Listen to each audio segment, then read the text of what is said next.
সুবল করিয়া সঙ্গে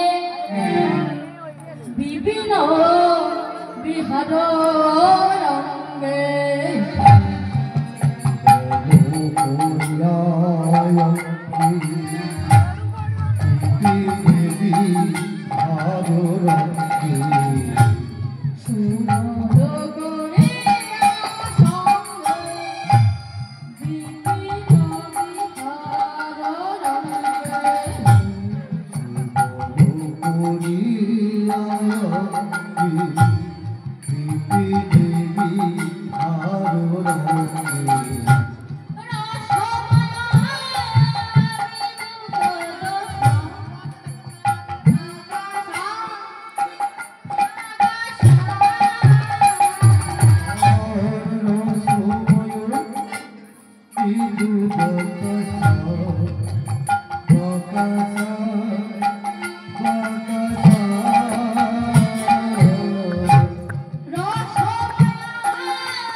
রাধারানী আমার কি করলেন?